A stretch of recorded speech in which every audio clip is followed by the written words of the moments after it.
So welcome guys to a new video on my channel, of course, and today we're going to go over my actual first place MFD Turbo deck profile. I'm really happy to at least manage to play this deck for the event. It was a really fun one, had a lot of things like going on. It was also really going on day one because essentially what happened, I played Prism for the day and I with Rosa 14 times, which is just insanity when you think about the probabilities, and it sort of carried over to day 2 and like stuff like that, but I will explain it during this deck profile. I recommend you guys, like, this deck profile will be pretty long, I imagine, like, because there are so much things to talk about, but at first I want to give a huge shout out, of course, to Ben from Yellowcard Vanguard or Zystral online, and he essentially was the head judge for the event, and I was already aware of the how you did the combo at the beginning of B when Mystery Fair was actually a thing back then, but like it wasn't really competitive to my knowledge. At last I managed to fix that issue to make it competitive, I say, and I just contacted Ben because he was to be the head judge for the event. To contact him to confirm the winners. I was almost 100% sure, but just in case something went wrong, something I missed, I just contacted him. He he confirmed everything with me. He didn't know, I think, how I met the conditions, but that didn't really matter. Afterwards I showed him the condition, and that's how this deck is possible. For my matchups, I actually I had some really bad luck during the entire weekend. Not even in Vanguard, even in Vanguard and outside of Vanguard, because a lot of shit fucking happened. You can always I think I posted a bunch of it on Twitter and stuff.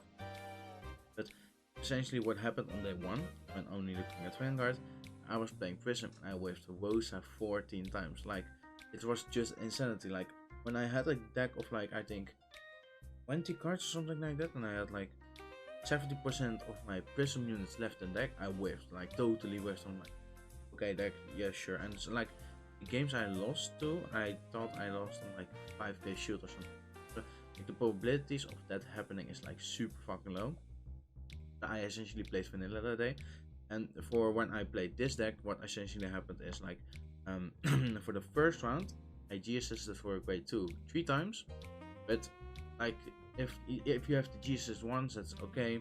If you have the G-assist twice, if you get it, then it's also, you can still manage something. I waved 3 times, and what it made really worse is that I damage checked all of my grade 2s during those G-assists. So he attacked me, I damage checked grade 2, G-assist, nothing, damage check grade 2, really just, and it kept on going. Then I had another game where I played against Noto. Almost it was a very close game, but what essentially happened is I had one grade 1 on hand, and I really wanted to mulligan really fucking hard. So I essentially did 4 back, I think, and I got 4 mystery flares back in the end. I can you can be the best player in the entire world, but what the fuck are you going to do about that? I'm really happy, at least Kirkwanuk had a G guard which he needs to play around, otherwise it will be a very different matchup. But essentially I had to go through a lot of hoops and almost managed to win that one. And then for the rest of the day, I had to play again Dungaree. If people don't know the deck, Dungaree essentially your hard counter, because Narukami as a whole, you counter with this deck. Narukami can counter, or the MFD deck can counter Narukami, except for Dungaree. Dungaree is a super hard matchup to actually win against, and I have played tested 1 or twice, and I was already aware of it, because what essentially is because of the 17k base and the 10k interceptors, it's a really fucking hard matchup to even kill them, because this deck essentially checks hand size. Don't have the hand size for it, you're just going to die. But it can also check when your opponent is grade 2. Sometimes they just have 10-12 cards in hand and they just die because they don't have enough cards in hand, or they super hard cripples against it. So that is with the deck. The Dungry, because it's a 70k base, if they'll go first, they can conserve a lot of shield value because of that. Like, your normal 13k pokes are not hitting, like, and stuff like that. I will just go into the combo of that, and we will just go into the deck profile right now. But like, when people are looking at online, like, yes, I didn't have the best score, like the first 2 games, like when I with GSS, like, even if I got on the second, I totally Exodia. Like, I was with my opponent, and if I had a grade 2, he will be like it's of course a bold statement to say he will be dead, but it essentially it is what would have happened, because as you may know, like, if you see the deck in action, if you played against it, if you open Exodia, your opponent is just going to die, even if they get rotations. That's the real thing about this deck.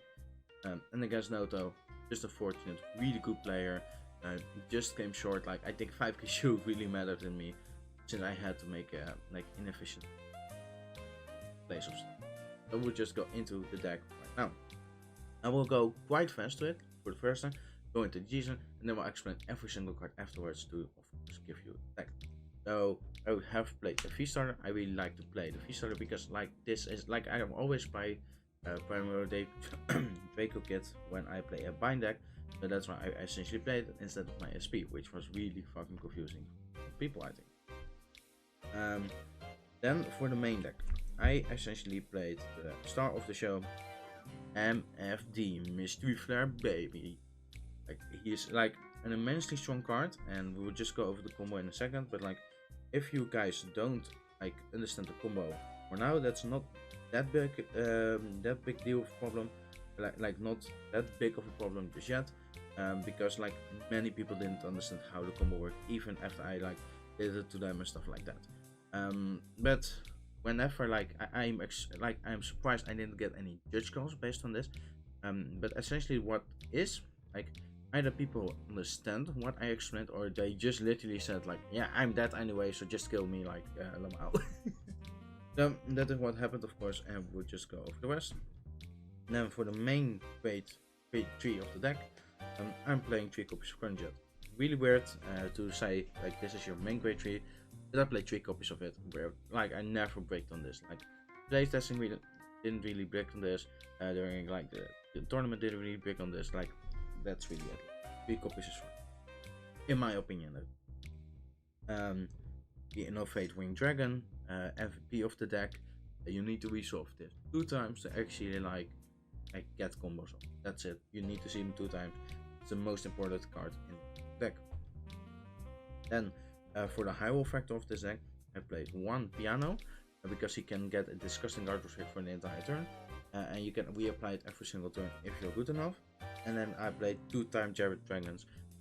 Nobody like get this combo right now. I like, if you get this combo, it's really good for you, but I will explain it when it comes later in the deck profile. Yes, of course. Then for the grade 2s, I played 3 copies of Smoke Gear. I was really debating on playing even more, but in the end I decided to stick with 3, and in the tournament it was perfect. Like, of course, yeah, when I used 3 assists for grade 2 3 times, but like when I always, when I wanted to see him, I saw him, because you go through a lot of your deck as soon as possible. 3 copies of Lost Break Dragon is essentially like your, like when you resolve Innovate Wing 2 times, then you need a little bit of an extra bind so he can be just there to fix you that. And Grey Exhaust Dragon, the MVP of the deck, or like the second spiciest card of the entire. Then for the grade 1s, I played 4 copies of Steam Breath Dragon, I played 4 copies of Lost Gate, and then 2 copies of Wibble. So this is my lineup. I will explain it later, but essentially there's a whole theory going on this deck. And for the triggers, I essentially played 4 Stride for the crit. I played 1 into Soul Crit, which was actually really, like, I changed it last moment and I really liked it. It just as a sort of 1.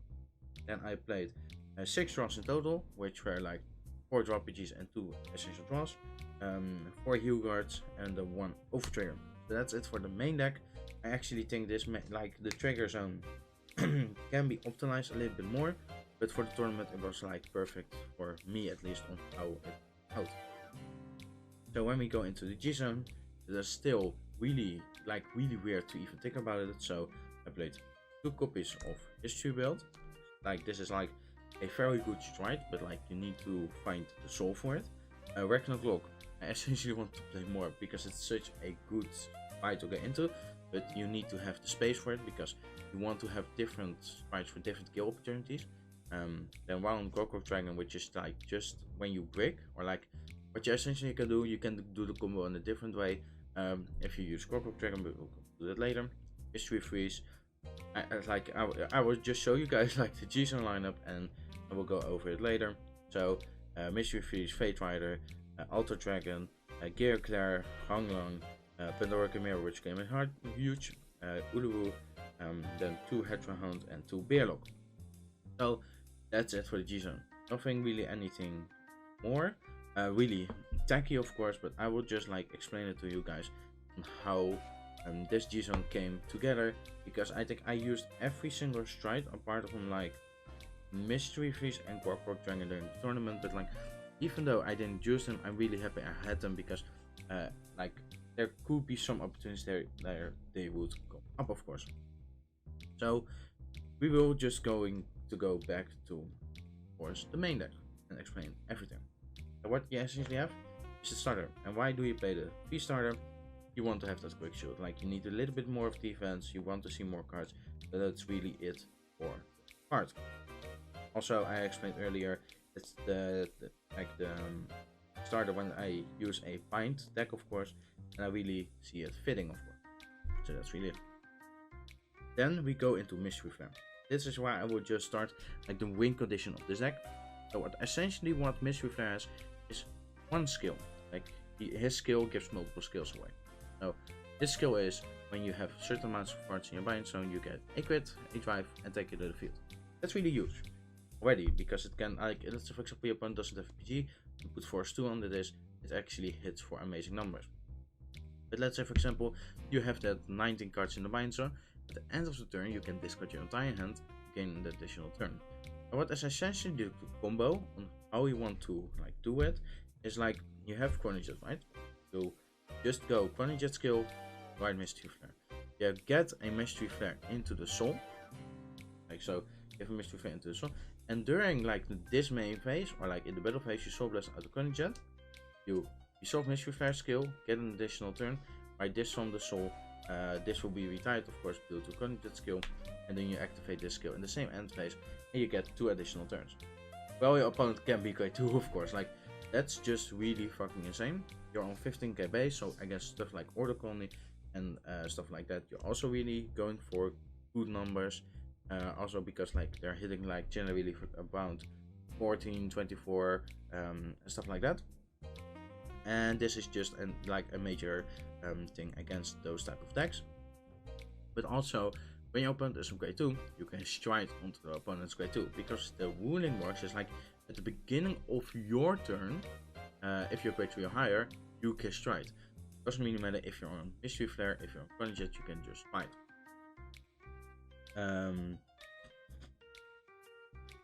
So that's essentially the combo to do a triple turn combo. And how this deck works is you have like 23 cards that you can stride with. Like when you you need to top deck, of course, and that's why of course you have so much cards that can count for stride, because you just discard that stride 23 cards. So it's like not really, but like around the 50% chance. But if you didn't manage to stride, you still get like 3 swings in, then go into your next stride. Like in the next turn, you can stride again. And because you go into multiple turns, it essentially says, fuck your opponent's overtrigger, I will just kill you outright. Damn. So against, in playtesting this, it worked really fucking well. I played it against Muhammad a bunch, and also played it against Solemn, because the funny part is about this deck. I actually said to Solemn, like, because I was at first only one, and I played it, like, talked with Solemn about it, and Maxim and Muhammad, and I was telling them, I want to switch gears, and Maxim was like, are you sure?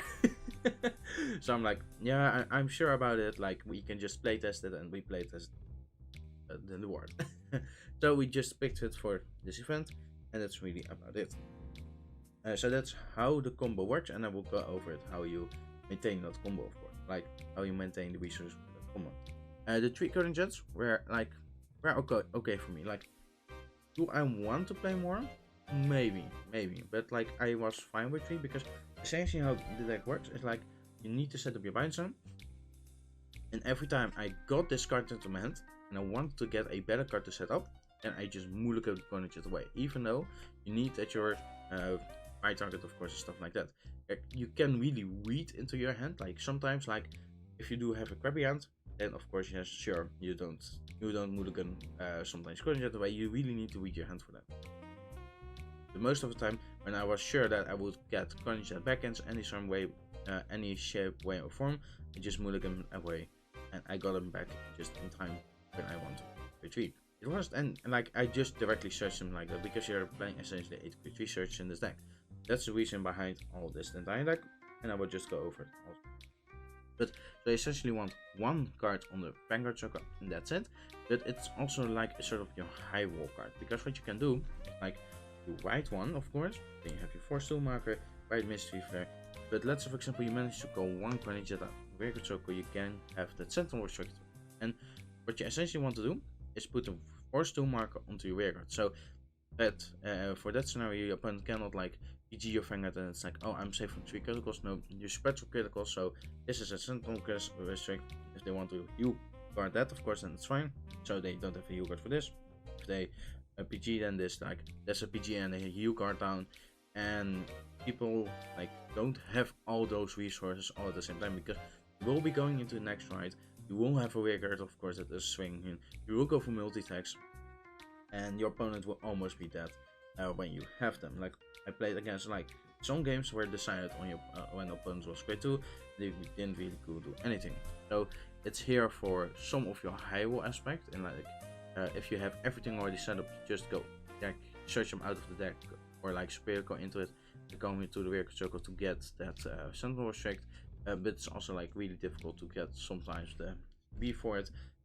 Since if you do it on your opponent's grade 2, then I essentially only give you 1 to 2 C maximum. Or they really need to watch for. If you have then, of course, the re-innovate, like as I have said earlier, this is the MVP of the deck. Really set bind zone set up like amazingly, because essentially what you do is like you bind another grade 3, bind himself, call 2 cards from, or like 2 cards from top of the 3 cards of your deck, and bind 1. So if you get a grade 3, which is likely in this deck, then you've already set up 9 grades, resolve 2 times 18, and then you have other like little cards that you can essentially play to do that. And you can just search this card really easily for you to achieve that. And one piano, it's just like to reapply that, but I will. This needs I need to talk about this later. Then the 2 time jarrets, and this is essentially where the spies come in, because with this card you can put mystery flare into the soul. So what I told earlier about is like you really want to need that condition, of course, and for that condition to work, you like you have a DPT of 5 card that can do that, and you have like this card that can do it. I really like this card more because you can search into it. You can like multiple ways. If you call it of re-innovate when dragon, you can also do it, but it doesn't console. Well, apart from DBT of 5, console and soul is really important for this deck to function. So that's why I played it. But I was just scared of damage checking it.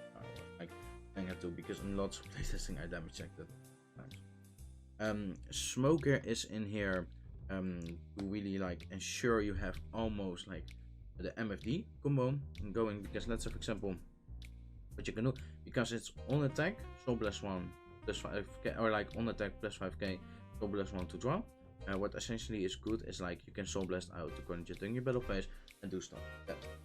Also, for the fact you can discard any card as a grade 3 when you have a Granite Jet Vanguard. So by that way, which I essentially have, is that you can spare your real grade 3s from your hand to bind and do really crazy stuff with it. You have a more high aspect. Would I play more? It can be an option. That's up to you, of course. I like 3 good enough. And also, let's say for example you can only go for 1 additional turn, so you don't go for 2 additional turns, because this can also just come up, because like the triple turn combo is like the high roll factor. I would call it like compared to Azo, where compared to Azo, like your opponent is just that when you do it on your opponent 2. But if you do only go for 1, additional turn, then you haven't soul blasted opponent jet out because there's no reason to, or you want to write down, then it can be a reason to. But then this card is essentially like top deck any card and you discard it, right? And it can be any card, so you will always have the stride. So if you go triple turn or double turn, you always have one stride turn at least. And then with the triple turn, you have 3 extra pokes like in the meantime, which can be fucking nasty for your opponent to deal with because, like I said earlier, it checks opponent's hand sign. That's the real thing about it. Crossbreak Dragon, yeah, just easy, like just a little bit chip, like it just chips a little bit to your hand. If your hand is a little bit sucky, you draw into combo pieces. If you need like 1 grade into your bind sum, does all the for you, and it's a great fighter to have. And literally like MVP of this deck, Exhaust Dragon. So this is the card that made it possible to play all those different kinds of victories and be still consistent with them. So what you essentially do is like you call this card down, time leap equate to, and search it in P. So that's how it works. And because it's time leap, the card stays in the bind zone for that turn. So you have that condition ready if you want. Also for the fact, like you switch into grade 3, which will bind itself off. Let's say for example, you can of course re-innovate with it. You just bind then these 2 off, so it doesn't return to the deck, and your bind zone stays the way it is. And with that, you have like your night, like you want to have 18 re-innovate, and this just adds 2 on top of it. But then you bind to grade 3, like a grade 2 instead of grade 3, so you go -1 grade, but it's still all fine because that means you have more high grades to work with. Also, how this deck works, whenever you have Mystery Flare into your hand doing any way, then you search into the Time Javet. You're not mulliganing it for MFD, you're not mulliganing for Time Javet. Essentially, when you have MFD in hand, you search into Time Javet, and that's how you do it. And not the other way around to do it. And this card is just like majorly used for the deck to work. Then I go again over the grade 1s, and essentially this is to throw away any card that isn't a grade 3 from your hand when you want to do the combo to turn into grade 3, which is like really huge. Also a nice 30k booster. This card like helps you with like everything to search like the specific cards like Gunnerjet, so you almost have insurance of like having the correct grade 3s of course, and the 2 Weevil. And you can wash it a little bit with Lost Kid Dog 8, you can do multiple things with it. And also at the end phase, if you don't have Smoke here into your soul, or Smoke here on the field, you can just discard this during the end phase of Mystery Flare, use this effect before Gunnerjet resolves, Doubles out of Gunnerjet, and still do the stuff. That's how you do the combo. And now, of course, for the triggers, like the triggers aren't really anything special. 5 crits, really good. 6 draws for when you want to pick. Heal cards are really huge because it's a grade 3. Over trigger, do I need to tell more?